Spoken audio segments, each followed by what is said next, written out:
Untuk perhatikan di sini. Yang keempat, orang yang sibuk dengan dunia, mencintai dunia, dia terhalang dari mengerjakan apa yang bermanfaat.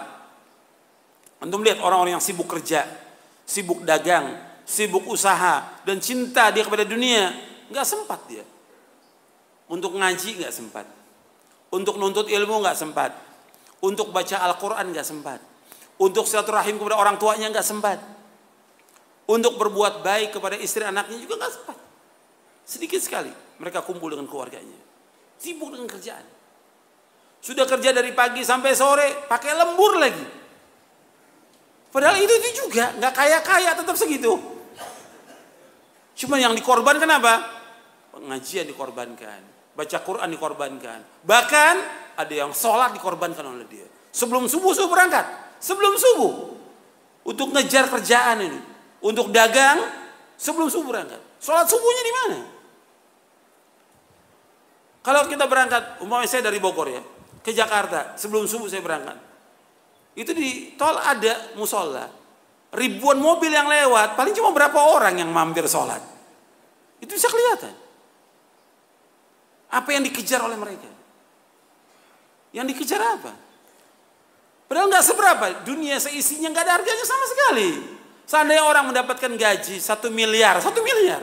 Bukan 5 juta, bukan 10 juta. 1 miliar, nggak ada artinya apa-apa.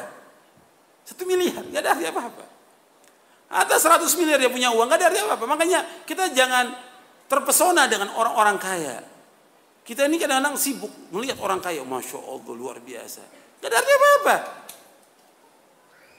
Makanya kita ini kalau sudah tahu tentang hakikat dunia, kita akan menghormati orang-orang yang berilmu. Kita menghormati orang-orang yang taat kepada Allah. Kita mencintai mereka, bukan menghormati orang-orang kaya. Orang kaya nggak ada artinya apa-apa. Yang dilihat oleh Allah yang mulia itu bukan kekayaannya. Apa kata Allah? Inna akramakum indallahi atqakum. Sesungguhnya yang mulia di sisi Allah yang mana? Yang takwa apa yang banyak harta? Yang takwa. Bukan yang banyak harta, bukan yang punya kedudukan jabatan. Kedudukan jabatan sebentar. Ya, dia dikerumuni orang banyak di saat punya jabatannya, di saat dia punya harta. Kalau hartanya sudah nggak ada, jabatan nggak ada, apa orang mau dekat lagi sama dia? Nggak akan ada orang mau dekat. Tapi orang yang berilmu, meskipun dia miskin, tetap datangi oleh orang. Dan orang akan bertanya pada dia. Makanya pernah ada di zaman dahulu, ada seorang ibu punya anak, cacat anaknya ini. Selalu dijadikan bahan gurauan, dicela. Kemudian kata ibunya, wahai anakku, kamu belajar. Belajar ilmu syar'i, belajar kamu, belajar. Allah akan muliakan kamu. Karena dia ingat kepada ayat Al-Quran si ibu ini. Yarfa'illahu alladhina amanu minkum walladhina utul ilma darajat. Belajar, anak ini terus belajar. Sampai dia berilmu, nggak dicela lagi oleh orang, nggak dihinakan lagi. Semua orang datang, hatta orang-orang kaya datang pada dia untuk belajar. Ya, makanya ilmu tetap. Hormati orang yang berilmu, hormati. Karena Allah yang memerintahkan demikian dan juga Rasul memerintahkan demikian. Sallallahu alaihi wasallam.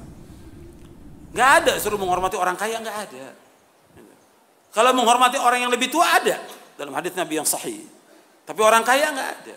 Tapi kalau kita lihat, ya orang hormatnya luar biasa. Sama ustadznya salam nggak salam dia. La salam wala kalam. Sama orang kaya ketemu, masya Allah dipegang tangannya. Gimana Pak kabarnya? Baik. Apalagi kalau lihat mobil depan itu mobilnya bagus, masya Allah. Dikerubutin sama panitia.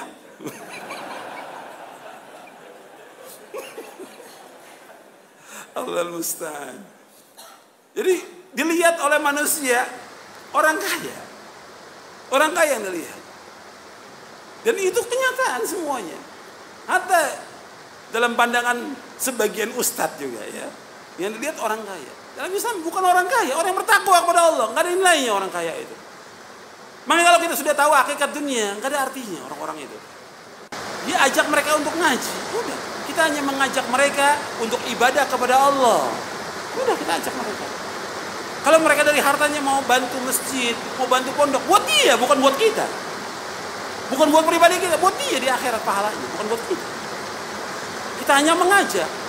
Tapi jangan kemudian kita dekati orang-orang kaya itu sampai kita tunduk pada mereka, jadi budaknya mereka. Nggak boleh dalam Islam. Banyak yang jadi budak, termasuk ustadz banyak yang jadi budak orang kaya. Bodoh. Nggak boleh dalam Islam. Diajak mereka untuk ngaji, memahami tentang agama yang hak, agar mereka paham tentang Islam, melaksanakan Quran dan Sunnah. Sampai si ustadz nggak berani negor si orang kaya ini yang jelas melanggar syariat, berbuat maksiat. Karena apa? Uangnya, dibeli hatinya dengan uangnya, nggak boleh. Makanya ingat, kita jangan sampai terhalang daripada akhirat ini dengan adanya orang-orang kaya. Saya kembali kepada yang tadi, kata Ibnu Qayyim, orang yang cinta dunia, dia sibuk dengan dunia, sibuk sudah, luar biasa dengan dunia. Sehingga apa? Nggak sempat ngaji. Anda bisa lihat, bukan mereka nggak ada waktu hari Ahad ini libur, bukan mereka nggak ada waktu. Jutaan manusia punya waktu mereka, tapi mereka nggak gunakan waktunya untuk ibadah kepada Allah. Nggak digunakan untuk mengaji, nuntut ilmu, untuk baca Al-Quran, baca buku yang bermanfaat, untuk silaturahim kepada orang tuanya yang melahirkan dia dan mengurus dia, berbakti pada orang tua. Nggak digunakan. Makanya melalui justru dia di sini sebutkan membuat manusia tidak sempat terhalang melakukan sesuatu yang manfaat bagi dia di akhirat. Akibat apa? Kesibukan. Banyak yang manfaat buat dia ditinggalkan. Padahal yang kita cari semua yang manfaat. Untuk ilmu manfaat. Baca Al-Quran manfaat. Silaturahim pada orang tua manfaat. Dan yang lainnya lagi. Itu banyak tidak digunakan oleh mereka.